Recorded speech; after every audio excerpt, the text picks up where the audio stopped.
Орхон аймаг Эрдэнэтхотын нийт ард иргэд та бүхэндээ өвчин золгож буй 17 дугаар жарны Элдв Эрдэнэт хэмээх модон могоо жилийн сар шинийн мэндийг өргөн дэвшүүлье. Хангаа дэлхийг уйрааж хөлрөм бүтээл ундрах хаврын дэлгэр сар Монгол оронд айшлан ирж байна. Аймгийн Эрдэнэ төвчдийн хурлын ээлжид бус 3 дугаар хуралдаанаар засаг даргын 2024-28 оны үйл ажиллагааны хөтөлбөрийг Эрдэнэт хүний өвчлийн төлөө уриатайгаар 4 бүлэг 19 дэд бүлгийн хүрээнд 152 үйл ажиллагааг хэрэгжүүлэхээр баталсан. Энэхүү дунд хугацааны бодлогын баримт бичигт тусгасан зорилт, арга хэмжээг иргэд, төр, хувийн өвчтөлийн хамтын оролцоотойгоор эх жилүүдэд хэрэгжүүлэхээр бид ажиллаа төлөвлөлөө. Тухайлбал Орхон аймаг Эрдэнэтхот хойд бүсэд төдийгүй улс орны нийгмийн эдийн засаг чухал үр нөлөө үзүүлэх Эрдэнэт шинэ илгээлт хөгжлийн хөтөлбөрийн хүрээнд 12 төслийг Эрдэнэт үйлдвэр төрийн өмчт үйлдвэрийн газартай хамтран хэрэгжүүлэхээр эхлүүлээд байна. Бид иргэдээс ирсэн санал хүсэлтийг эренбэлж тулгамдж байгаа асуудлыг шийдвэрлэх зорилготойгоор энэ онд эрчим хүч, инженерийн шугам сүлжээ, эрүүл мэнд болон боловсролын салбарт зайлшгүй шаардлагатай ажлуудад хөрөнгө оруулахаар төсөв тусгалаа.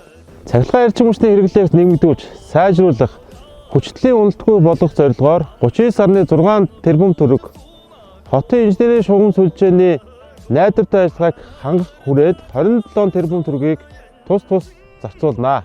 За энэ нь хотын хэмжээнд анх удаа эрчим хүч, инженерийн шугам сүлжээнд хийгдэж буй түүхэн бүтээн байгуулалтын ажил болж байгааг онцлон тэмдэглэе. Ингэснээр бид ашиглалтын хугацаа дууссан шинжлэх шаардлагатай 210 км шугам сүлжээний 7%-ийг шинчилж, орон сууцны хорооллын 5824 өрхийг хангаж буй инженерийн шугам сүлжээний нэвтрүүлэх чадвар сайжирч, эрүүл ахуйн шаардлагад нийцсэн цэвэр усаар хангагдах ач холбогдолтой. За мөн бүсийн онцлогын төвийн төрөх засагт бүрэн засвар шинжилэлт хийж, хавдрын эмчилгээ үйлчлэгийг иргэдэд ойртуулах зорилгоор хавдрын онцлогоо эмчилгээ хяналт сэргийлтийн төвийг байгуулнаа. Энэ нь хавдрын тусламж үйлчлэгээний нэг төрлийг нэмэгдүүлэн хойд бүсийн хэмжээнд иргэдэд үйлчилж, нийслэлийн төвлөрлийг цааруулах зорилт тавиад байна. За бүсийн онцлогоо эмчилгээний төвд шаардлагатай техник тоног төхөөрөмжийг үе шаттай шинжлэх, тэр дундаа имра аппаратыг худалдан авч өгөхөөр төлөвлөсөн байгаа. Угтан золгож буй Элдв Эрдэнэт хэмээх модон могоо жилд эхийг хийж бүтээсэн Монгол улсын болон аймаг орон нутгийн нийгмийн эдийн засгийн хөгжилд ард иргэдийн амьдрал ахуй өсөн дэвжсэн сайхан жил байхын үлзийтэй өрөөлийг өргөн дэвшүүлье.